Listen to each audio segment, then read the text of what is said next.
Welcome to Wellbeing and the Social Environment of Work. We're glad you're here. My name is Angie Hunt, Project Manager with the Work Wellness and Disability Prevention Institute, and I'll be moderating the webinar today. This webinar is made possible through the support of the Community Gaming Grant Program through the BC Government, as well as donations and memberships to WWDPI. While we're waiting for others to join us, I'll go over a few technical points for the webinar.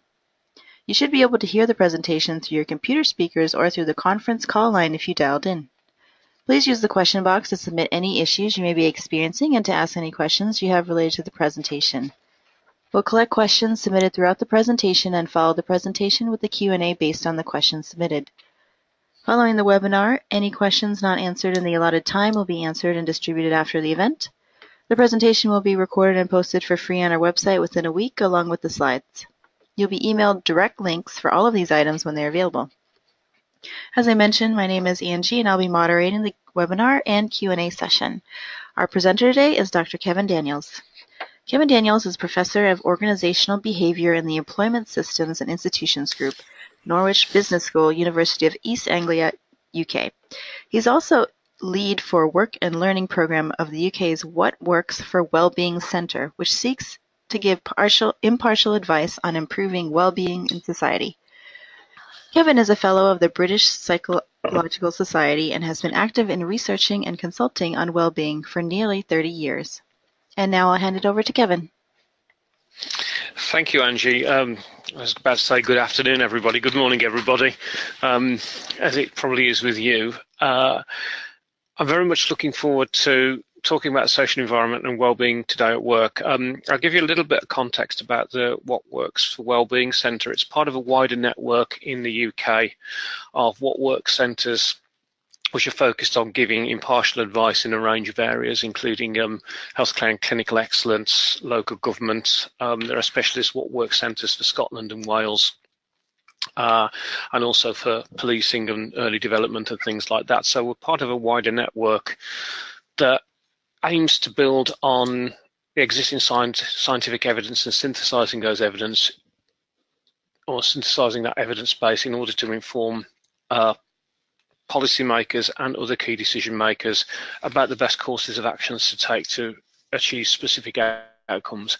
And because of that, we do tend to focus our work on reviewing evidence around specific actions that organizations or individuals or groups can take to improve, in this case, well-being, or whatever the focus of the centre is. And the Work and Learning Programme is one of 4 elements of the centre. We have a programme also centred on arts and community and cultural event participation, a programme focused on community well-being, and a programme focused on modelling changes in well-being across the lifespan. So we, in particular in our programme, focus on the well-being of working age adults as they enter the labour market after they leave full-time education through to the point where they retire, and I've looked at things like what makes a successful retirement. But this particular webinar is focused very much on those in work and the social environment of the workplace and the benefits of that for well-being.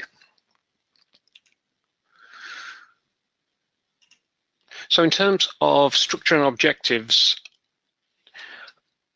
the areas I'd like to take you over today are looking at what well-being is in relation to work, having a look at what various stakeholders think are priorities for well-being, and also the role of well-being in policy. And then we're going to look in much more detail at social environments in the workplace and why they matter, and specifically what can be done and gaps in our knowledge too. In terms of outcomes, I think the place I would like to get you to at the end of this is to have an understanding of the importance of workplace social environments for well-being, and we'll explain how those work later. Also, the importance of a good workplace social environments for productivity and other aspects of performance. And within that, we could see how workplace social environments have both direct impacts on performance and contribute to performance indirectly through improvements in well-being, but also in terms of building resilience as well. So social environments are very important for building a resilient workforce. And finally, we'll have a look at some specific actions that organisations have taken and discuss perhaps how cost effective those actions are too.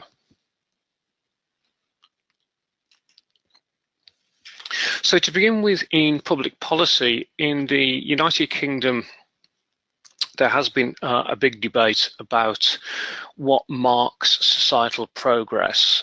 The debates have been going on for a number of years. In the late 2000s, following the financial crash, the French government under Sarkozy published a report that looked at well-being as an alternative indicator of progress to economic progress, which is usually measured through gross domestic product.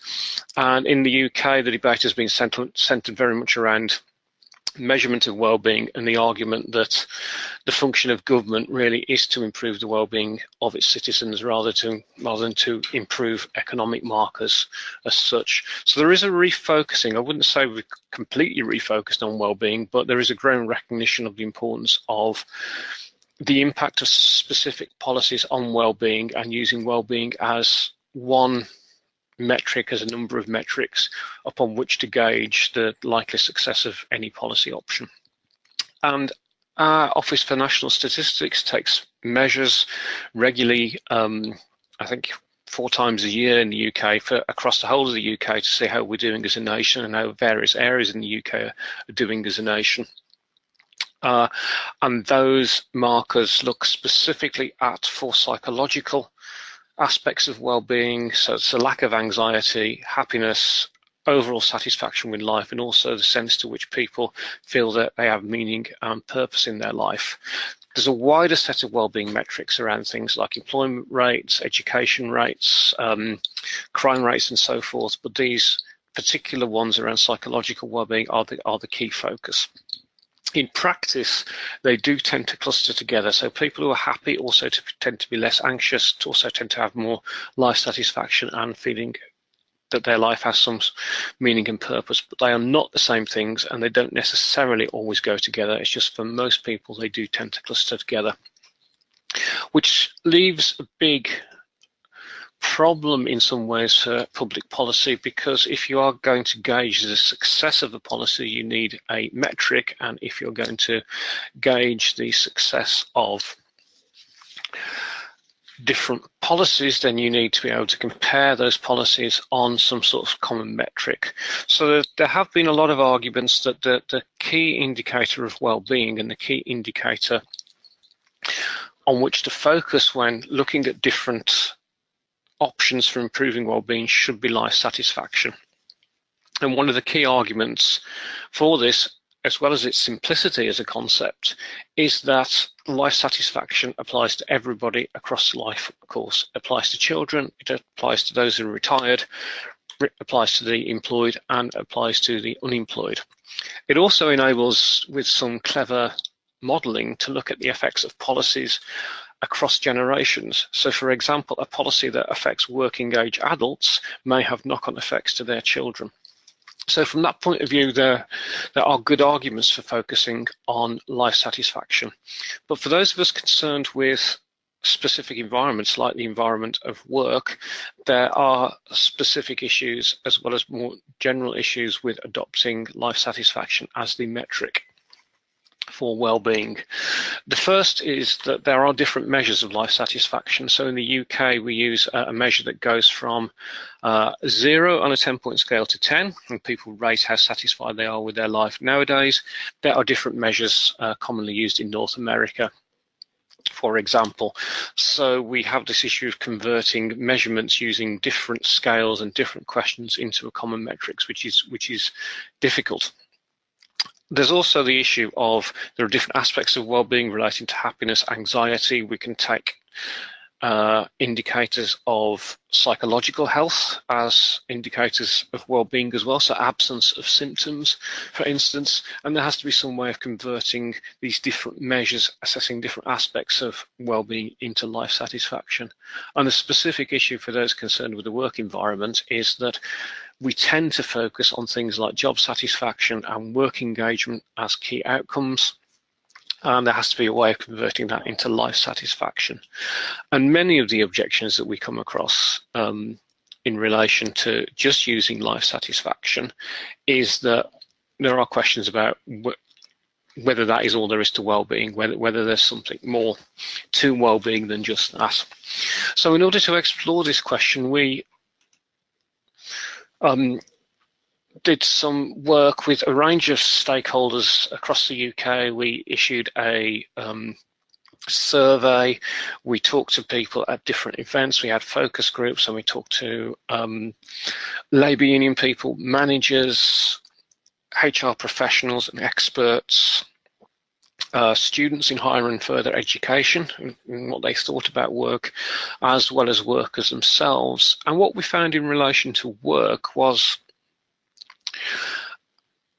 a very good level of consistency across those different stakeholder groups, which kind of surprised us, but was also kind of reassuring. There's a common understanding of well-being. And one of the things that came out very strongly, at top of the list of what people thought well-being was things such as life satisfaction, things such as mental health, which you can take as being, to some extent, lack of anxiety and happiness, and also physical health was there, but not as prominently as life satisfaction and mental health. Also, this notion of purpose and meaningfulness came through when we talked to people, and elements of sort of skill use and competence, self-esteem and self-determination or autonomy as well as key aspects of well-being. Again, this didn't surprise us from what we know of how the Office of National Statistics measures well-being and other large models and influential models of well-being.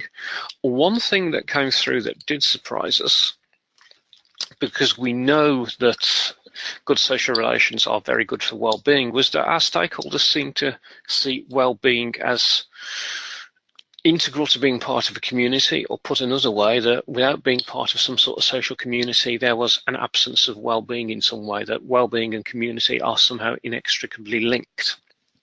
And not in a causal way, not that being part of a social community causes better well-being, which is how we traditionally conceive of it, but our stakeholders were saying actually being part of a community is an essential element of well-being in itself. And in relation to work in particular, all the stakeholders saw some sort of productive economic activity as also a part of well-being. So for those people with jobs, it was being productive in their jobs. And for those people without jobs, it was having the chance to get a job and make a productive economic contribution to society.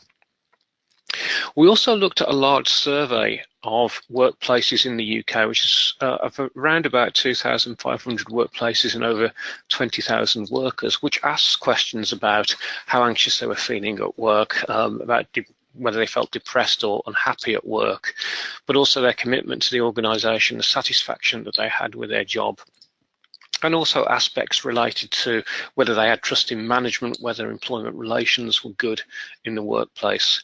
And what we found was that, to some degree, anxiety and depression tended to cluster together, which we called affective, or you could call it emotional well-being. We also found that positive attitudes towards the job and commitment to the organisation tended to cluster together, and also that social relationships tended to cluster together. So where you had good employment relations, you also tended to find high levels of trust in management as well. That is perhaps not so surprising, but what we did find was that there are sufficient relationships underpinning that affective or emotional aspect of well-being, with those attitudinal aspects of well-being related to a positive view of the workplace and the organisation, and those views of the social environment were sufficiently close together to say, well, these things do tend to cluster together, to the extent that we could say, well, again, well-being in the workplace can seem to be encompassing psychological aspects of well-being related to emotions and positive attitudes towards work, but also a feeling that there are good social environments in the workplace as well. So I hope by now you can see that our stakeholders do see that being part of a community and social relationships at work as being an important thing to enhance for the sake of well-being, and that there is some good evidence from a large-scale survey to reinforce that. What I'm going to move on to next is to discuss different ways in which workplace social environments might affect well-being, and to look at some of the evidence that supports these ideas. And the first thing I'm going to look at or talk to you about is what's called perceived organizational support. So this is the belief that the worker has that the organization cares for their well-being and values their contributions to the workspace. So it's a kind of relationship that the worker has with the organization as a whole. So it's the beliefs the workers have about the extent to which the organization treats them with humanity, if you like, but certainly cares for their well-being and values their contributions. There have been a lot of studies on this particular concept, perceived organizational support, and there have been 3 very large reviews summarizing that evidence, and the reviews encompass between 112 and 170 scientific studies, so it's a very large evidence base. One thing I should say about that evidence base, though, is that none of the reviews seem to include studies that looked at deliberate actions to improve the social environment, deliberate actions organisations can take to improve perceived organisational support. Rather, they use survey methods, or tended to use survey methods, in which workers were asked to report their perceptions of organisational support and their own reports of well-being as well. Much of the reasoning here around perceived organisational support is that it forms the basis of a social exchange between the worker and the organisation. So where workers perceive that they have a lot of support from the organisation, they enter into social exchange relationships, so that support is reciprocated with more effort and more positive attitudes towards the organisation.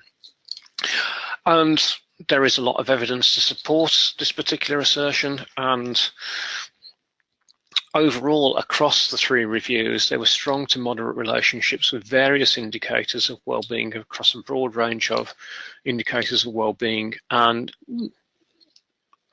reliable but less strong relationships with various performance indicators such as absence or manager ratings of performance and so forth.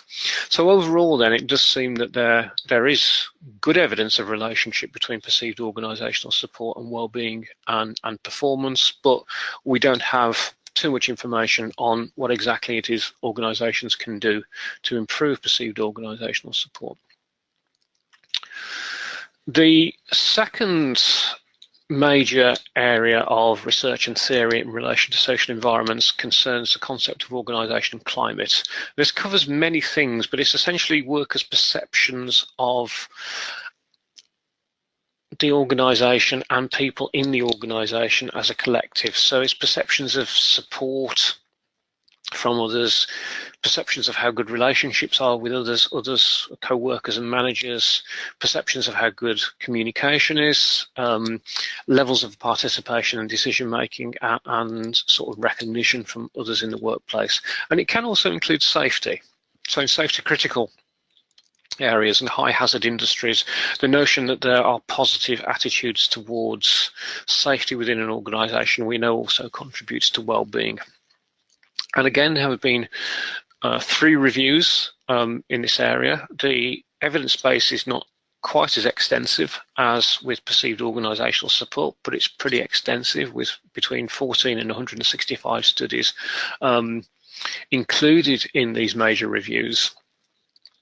But again, the reviews didn't seem to look at studies that examine specific actions organisations can take to improve social environment. So again, very much based on questionnaire measures about how the organisational climate is and indicators of well-being and performance. But again, like with perceived organisational support, there is good evidence of moderate to strong associations with well-being and performance indicators. So again, this will suggest this aspect of the social environment might be important for worker well-being and performance. So moving on to the next major area of research, This is around the concept of social identity. Now, this refers very much to a sense of belonging.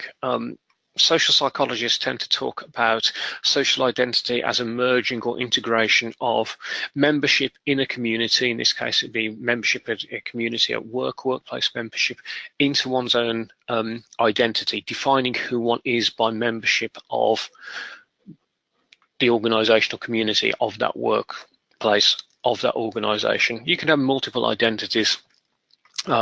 Professional rather than organizational identity, for instance, national identity, regional identity, and so forth. But here we're talking about identity in relation to a person feeling that they belong to, are a member of a workplace community. There have been two major reviews in this area. Again, a pretty extensive evidence base, with these reviews covering between 58 and 149 studies.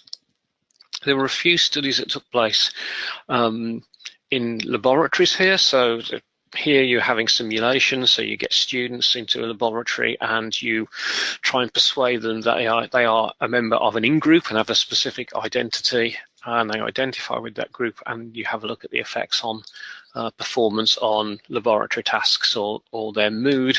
But many of the studies have been taken place in organisations, again, sort of tending to use questionnaire type measures to find out how people usually are about their identity and their well-being. Here again, we're beginning to see a consistent pattern that there are strong to moderate relationships with well-being and performance indicators. What's perhaps different here, and wasn't explored in the reviews relating to climate and perceived organisational support, was that one of the reviews did look at whether there was a differential relationship between identity and positive markers of well-being and negative markers.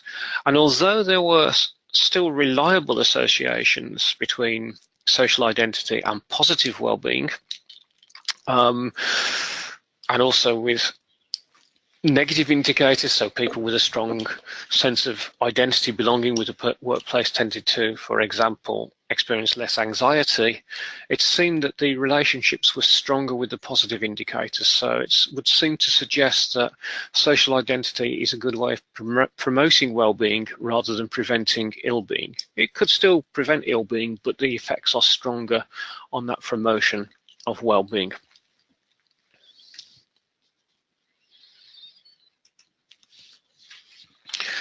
Perhaps one of the biggest areas and most active areas of theory and research around social environments refers to organisational justice. So justice really refers to fairness in the workplace, so how fair people think they are being treated. And there are four major elements. They tend to occur together. They're strongly interrelated. So distributive justice is essentially the perceived fairness of how outcomes end up. So is pay perceived, for example, to be distributed fairly according to some criterion, and that criterion would be procedural justice. So that refers to how the rewards are allocated, not whether it's fair that some people end up with more pay or the same way, but whether the processes of reward allocation are fair. So there's an agreed metric. And it's also transparent. Interpersonal justice about the communication of different reward decisions and allocation of rewards, and also the politeness of those communications too. And informational justice, which is very, very strongly associated with interpersonal justice. They used to be thought to be the same concept, but they are slightly different. Informational justice refers to the accuracy and truthfulness of how the decisions are communicated. But they all tend to go together. So workplaces that tend to be good at distributing rewards fairly tend to do it in procedurally fair ways, for example. Now, there have been many reviews in this area, 7 reviews, with some focusing on as few as 9 studies, which have been particularly well-designed studies that track changes in fairness over time, up to 413 studies, which would tend to use more methods where perceptions of fairness are collected at the same time as perceptions of well-being and also indicators of performance. But again, none of the reviews really included many, if any, studies that looked at deliberate ways in which the social environment could be improved by improving perceptions of fairness in the workplace. But overall, there are, again, consistent with the other theoretical perspectives, reliable relationships. They vary from weak to quite strong with well-being across the reviews, and also with different performance indicators as well. But the relationships did tend to be stronger with well-being, so you tended to see stronger relationships with fairness and well-being than with fairness and performance, but still there. So again, we have a consistent pattern here across the major theoretical perspectives that social environments are related to better well-being in the workplace, perhaps through different ways. And it isn't necessarily the case that just because organisational justice, just because fairness works and promotes well-being, that social identity doesn't. They are not mutually incompatible, and they could certainly be working together and in concert, these different explanations. One particular person for most of us has a particularly strong impact on our well-being, and that's our relationship with our line manager. There's a general agreement here in the literature that managers are key to both fairness perceptions, setting the right tone for organisational climate, and providing support. It is also well known in a number of areas that where workers are struggling with health issues, including issues with psychological health, that a good relationship and a supportive relationship with a line manager can prevent long-term absence due to ill health, and if there is short-term absence due to ill health, then the return to work is likely to be smoother and faster where there is a good relationship with the line manager. So there's a lot of evidence that good management is related to worker well-being in different ways. But what we found when we looked at the evidence around specifically training and developing managers to have better well-being skills and to promote the well-being of the workers, that the management development has to be done properly. And we found here that some online content might work, so it doesn't necessarily just have to be face-to-face learning, but peer-to-peer learning with managers appears to be really important. And a one-off workshop that only occurs for a couple of hours is unlikely to embed the learning and allow managers to adapt their learning into their day-to-day practices. So a longer-term engagement with management development, as I say, including that peer-to-peer element, would seem to be more successful for developing managers with better well-being skills. There is some evidence that managers can have a direct effect on the work environment through improving workers' opportunities to take decisions, through delegation, through encouraging a better work-life balance and being more understanding. But when it comes to linking management development, for instance, so training managers to have better awareness of work-life balance policies and to encourage work-life balance, there are too few studies to be definitive here. So there is some evidence, it's initial evidence, but certainly more studies need to be done on looking at managers as a way of improving the work environment in the way tasks are done, people go about their work and their work schedules. There is some evidence, though, that management development is particularly effective if coupled with other improvements in employment practices. So where you develop managers, but also you subject the people that they manage to some form of training and development that complements the management development, and where you look at how tasks are organised and how schedules are done and how people are performance appraised and how people communicate with each other and look at ways of developing better communication, that management development will work very well in concert with a wider raft of changing employment practices. And there's pretty good evidence here that you get strong effects on, or certainly reliable effects on organisational performance where you have management development coupled with improvements in other employment practices as well. Now, I did mention resilience earlier on in the presentation, and this is the last major theoretical perspective I want to look at before we go on to sort of more practical actions, if you like. So it's well known that support helps people to solve problems by seeking advice or just getting someone to help you. You can support people by actually taking them away from their problems and giving them a chance of rest and to express their emotions about a problem or an issue, or just not to think about it and to let the strong emotions subside a little bit, and for people to get some time away from the problem. So workplace support can help fulfill a number of functions.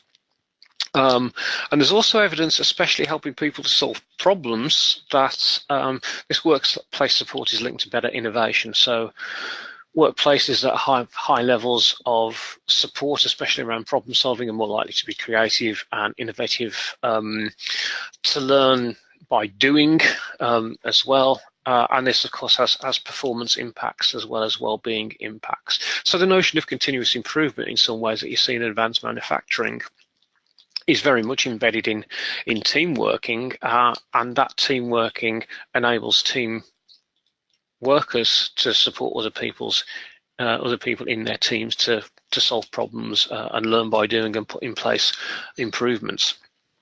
Now, the little figure on the right-hand side of your screen is just an illustration of some principles we use in some training we developed, where we got preliminary evidence that you can train people to get better at seeking support and fostering their own resilience. And this is very much based around or some elements of encouraging people to take the time and the space to step back from a problem, take time and space to think about who's the best person to seek advice from for this specific problem, rather than going to talk to anybody and going to see the right person, taking time to think about asking the right questions, but also thinking about who are the right people to talk to about any emotional issues caused by the problems or other particular issues.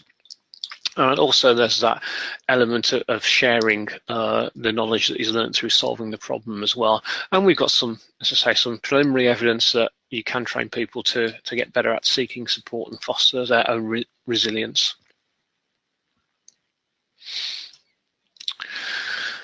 In terms of resilience at an organisational level, so we do find that there is some evidence that individual resilience, if you like, can become organisational resilience at a collective level. And here we looked at the Workplace Employment Relations Survey, and we used some items in that survey to measure the extent to which workplaces were characterised by a stronger sense of shared identity. So where lots of workers, had a strong feeling of community in that workplace and belonging to that workplace. And we looked at changes in 600 organisations between 2004 and 2011, which captured changes across the financial crash of around 2008. And we got senior managers to rate the performance, or the survey asked senior managers to rate the performance of the organisation on things like productivity and profitability. We combine that into a single metric of organisational performance.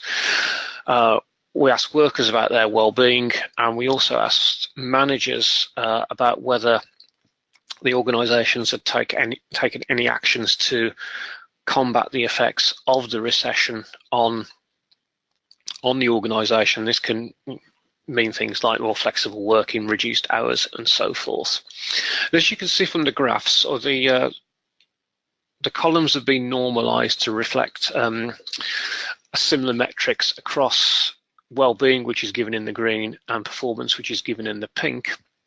So on the left-hand side of the graph, you see organisations that have undertook few recessionary actions against recessionary pressures, with the one on the far left looking at organisations with low identity, and the one second from the left looking at organisations with high identity, but again, sort of few recession reactions. And what you find there is a well-being premium for performance and well-being. So organisations that have better identity seem to have better well-being and better performance. If we move over to the columns first from the right and second from the right, you see that this wellbeing premium carries over to those organisations that had to take more actions to combat recessionary pressures. So where recessionary pressures were higher, you still tend to find that organisations with better identity have stronger performance and stronger well-being. Okay. So we're looking at those organisations that had put in place more actions to combat recessionary pressures. And again, sort of the high identity workplaces where there's a strong sense of community, there is still a well-being premium. As you can see, though, recessionary pressures cause well-being to drop over time. But if you look at the height of the graphs for well-being in particular, for organisations with low identity, there is a difference of about 4 units on this standardized metric on well-being. But for organizations with high identity, there's only a difference of 2 units on well-being between organizations with fewer recessionary actions and pressures and those with more recessionary pressures and actions. The difference on performance is about 3 units for each type of organization, higher and lower identity. But again, you do get that identity benefit, as it were, on performance. And just before we finish on performance, there is something in our health and safety executive, which governs health and safety legislation at work in the United Kingdom, tends to argue or tends to say any policy has to have 3 cases: a legal case, a moral case, and a business case, which we kind of over here think it's around you've got to do it, which is a legal case. You have to do it. In UK law, there is no difference between psychiatric injury caused by work and physical injury caused by work. That's been the case since 1994. You ought to do it is the moral case around corporate social responsibility. And you'll be glad you did it.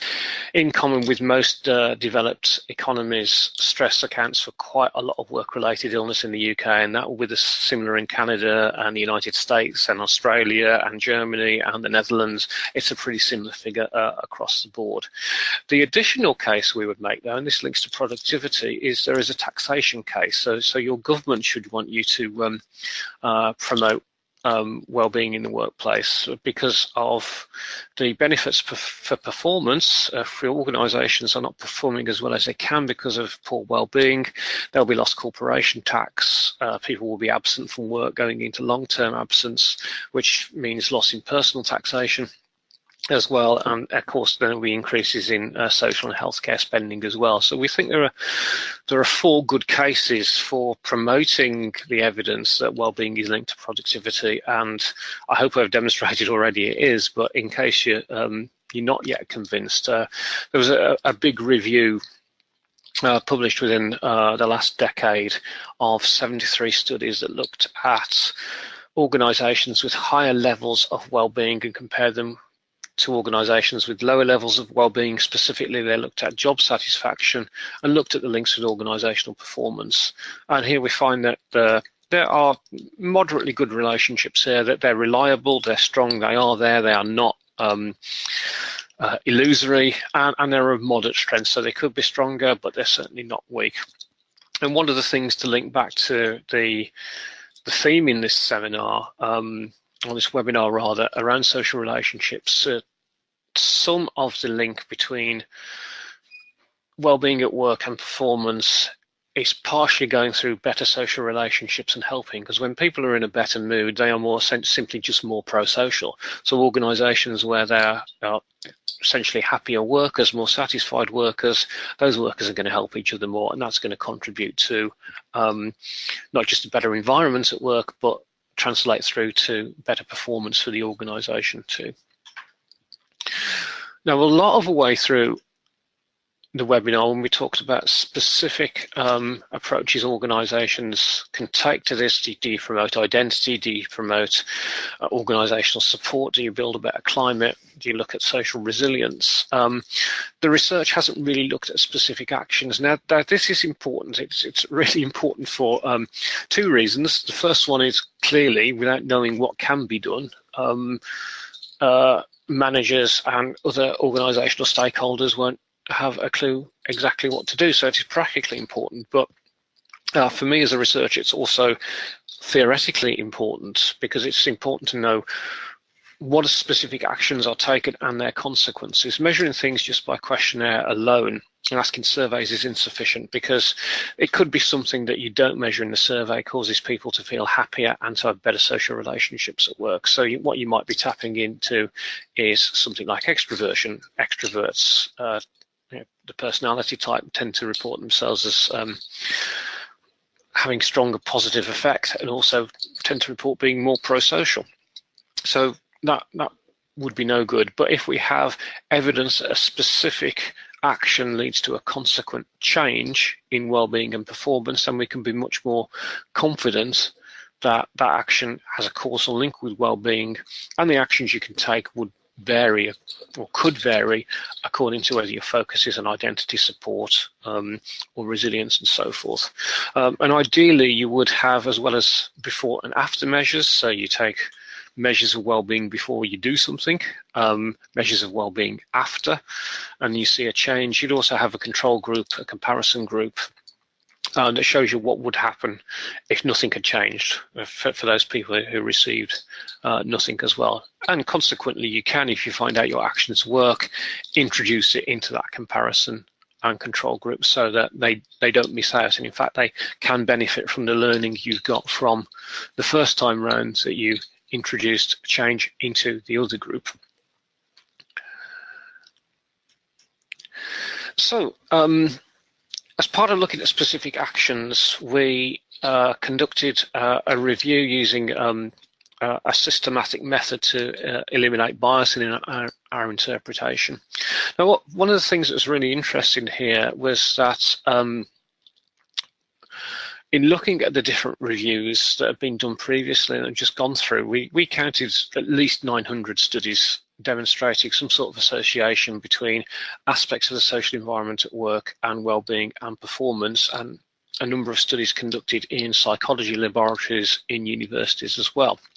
But when we come to look for specific intentional efforts to change social environments in organisations, we only found 8 studies, which surprised us given the level of research in the areas as well. We expected there to be more research in this area, but we found that there were 6 studies on shared social activities, so they would look at things like cohesion, identity, and support in the workplace, and 2 specifically on fairness. And because there are only 2 on fairness, one concerned performance management and one concerned notifications around email monitoring, we decided there wasn't enough there to make any conclusions whatsoever. I'll come back onto that later as well.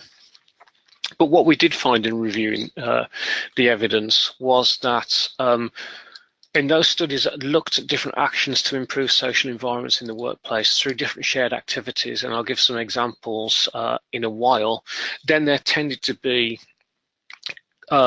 improvements in well-being and a range of performance relevant outcomes such as absence, such as manager ratings of performance and collaboration.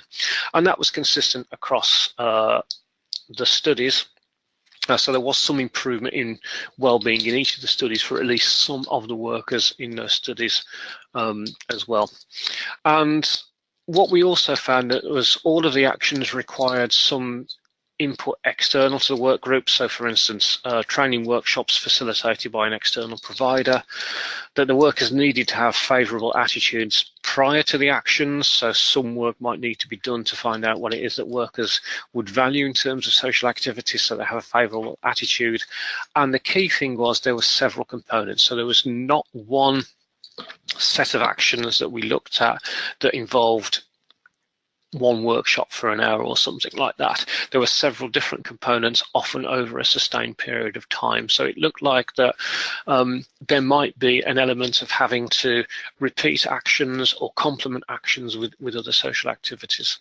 But in terms of the strength of the evidence, we use a 3-point scale, well, in fact, a 4-point scale going from 0 smiley faces through to 3 smiley faces, with 3 smiley faces meaning very, very robust and strong evidence of an effect, and 2 smiley faces meaning very promising evidence. So we think there's promising evidence here that although we can't be sure of consistent effects in all circumstances, it's certainly the case that we'd expect in most instances that actions to improve social environments through shared activities would have well-being and performance relevant outcomes, although we're not, because we haven't got the 3 smiley faces. We can't say for certain it would occur in every circumstance.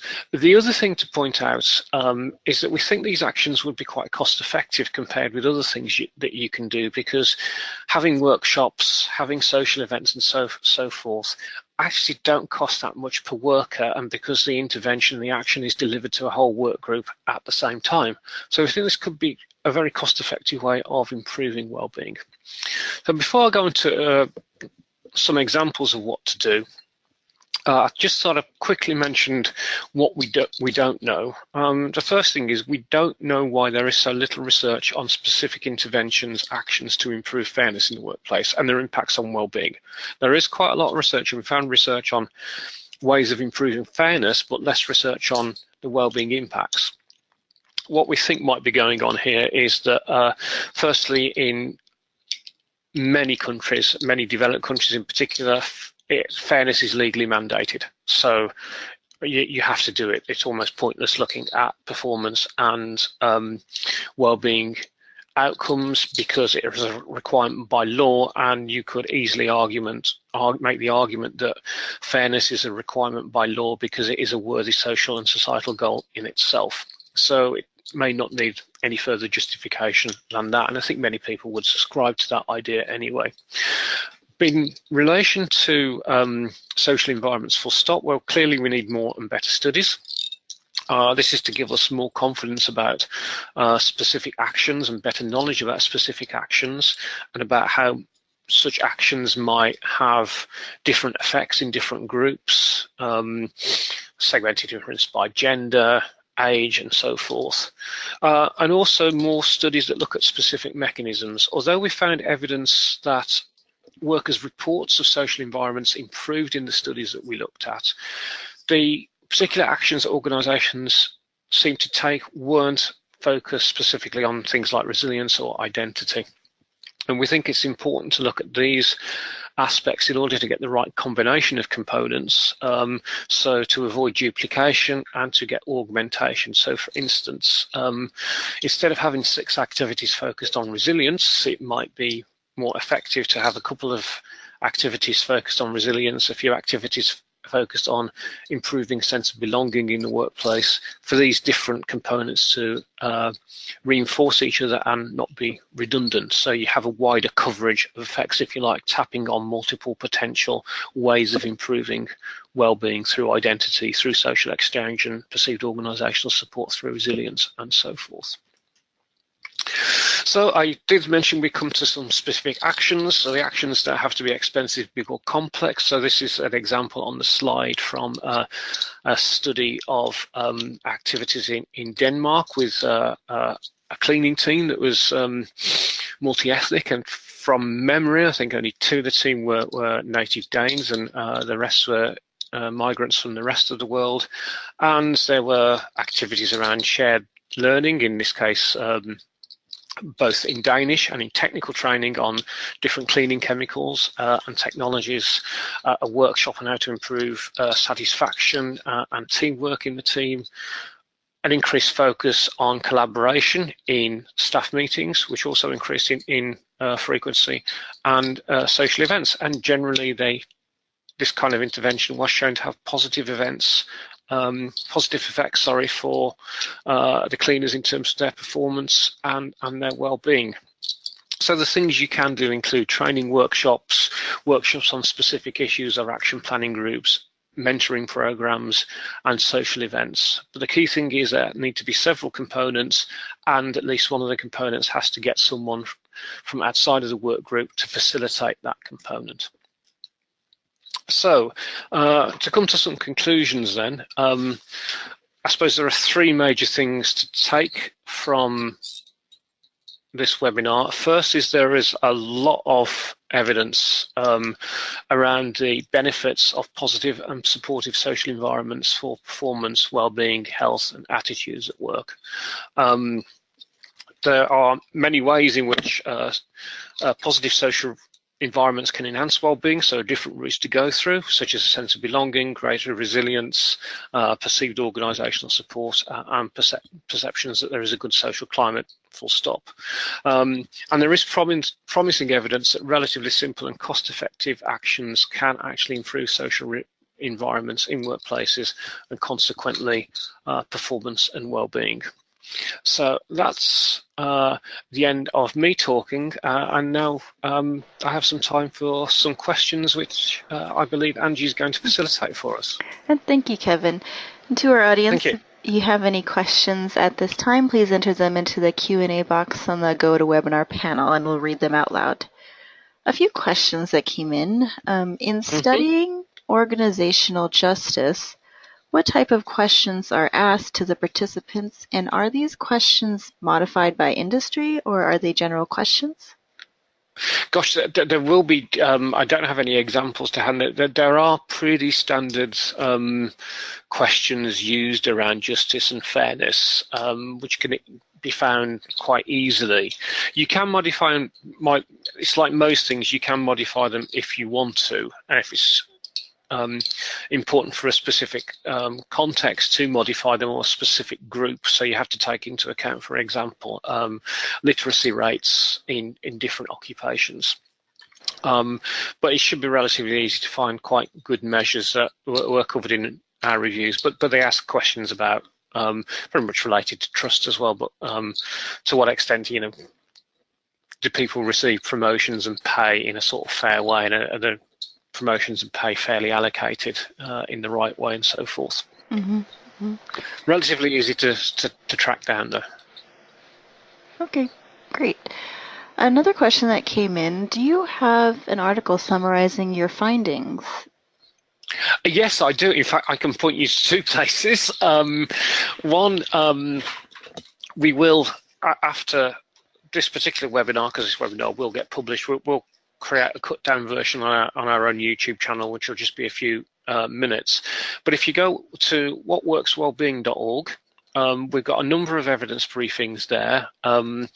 It's under a tab called Evidence and Resources, and you can find a summary of the main review there, along with other things as well. We've got reviews on sort of work-based learning, job quality, as well as social environments at work, and some of our colleagues in the other evidence programs have done reviews on singing and well-being, which might well be relevant to the workspace as one of those kind of things you can have as a suite of activities to improve well-being. So there are plenty of resources there. It's also been published in a scientific journal, and there should be a link on the webpage through to that publication in the scientific journal as well, if the questioner is so minded to read something quite dry and boring. But the stuff on the What Works Wellbeing org is written for non-academic audiences, so should be relatively easy for your readers to pick up and follow. I don't think British English is that far away from Canadian English, so yeah, so it's kind of summaries for intelligent readers that are non-specialists. Yeah, and we'll include these links as well in our follow-up email to the audience, as well as on our website. Yeah, please do. That would be fantastic. Thank you, Angie. Yes, please do. Another question that came in, can you explain again the importance of using external providers for providing successful training to staff? This is really important because we didn't find any reasons why in the studies, and so that's really quite interesting. So we were led to kind of speculating on this because we couldn't find anything in there. So we asked around a couple of people, including a few management consultants as well as sort of work psychologists. We think one of the things might be it's a signal. So if you're bringing in someone from outside, it's a signal that this is being taken seriously. The external facilitator is there because these activities are serious. We are kind of serious about building better team relationships here. So we think it's an important signaling function. But it could also well be it's very important to get an outside view of the social group. So someone from outside the group coming in and saying, well, or seeing things that insiders can't see, because oftentimes outsiders can see things that we just become blind to because they become habit and in the way we're doing things. So to be able to challenge those habits and blind spots and things like that. So we don't quite know. The evidence isn't in the papers, but all of the interventions we looked at had this external provider. So there is at least some sort of implicit understanding that that's important. That's great news for training providers, of course, as well. Within that, but those are the explanations we came up with: a signal of intent and also that external perspective. Mm-hmm. Another question that came in: does organizational size or team size impact the results of workplace well-being? There is evidence, actually, and it's from the British Workplace Employment Relations Surveys. There was one set of studies that if you work in a smaller workplace, you tend to be happier, all things considered. And so everything taken into account, including wage rates. And wages do have an impact, pay rates do have an impact on your well-being. It's not as great as some other things, but they do have an impact. But of course, smaller organisations, I'm not sure what it's like in North America, but smaller organisations in Europe don't tend to pay as well as larger organisations. So in total, it might be swings and roundabouts within that as well. But one of the explanations why smaller organisations tend to have a well-being premium, if you like, again, taking everything else into account, is that it's easier to develop a good workplace social atmosphere, and most people want to work in a workplace that has a good social atmosphere as well. There's more informality, or there tends to be more informality, but it doesn't necessarily follow, because of course if you're working for a small family-owned firm and the owner isn't really that interested in the workforce, then your well-being premium is going to be eradicated. So I would say overall, I think that it's more important on how you managed and the relationships you have with other people in the workplace than organisational size per se. But I do appreciate it's easier to become anonymous and to get fragmented subcultures in larger organisations. Mm-hmm. Another question that came in: can you recommend a good measure for assessing work-life balance? Oh, God, yes. Can I recommend a good? We're getting a lot of different definitions, perspectives on that issue. Yeah. It is. There are some good measures that look at work-family conflict. So it's not work-life balance per se, but conflict between work and partly how work has an impact on family life and vice versa. And of course, you have to look at more than just sort of work having an impact on leisure activities as well. I can't think of it offhand, but it's actually included in the Workplace Employment Relations Survey. They use some of the items from that measure, which is quite good. But there is a standard measure that's used. I can't remember off the top of my head what it is, but a derivative was used in the British Workplace Employment Relations Survey. So if you do a search on UK Workplace Employment Relations Survey 2011, that'll link you through to the government page that hosts the questionnaires, and you'll be able to find the details in there in the documentation. Okay. Great. I think that's all the time we have for questions at the moment. There were a few questions that came in after the time limit, but we will send those along in our follow-up email. Dr. Daniels, is there anything you would like to add following your presentation?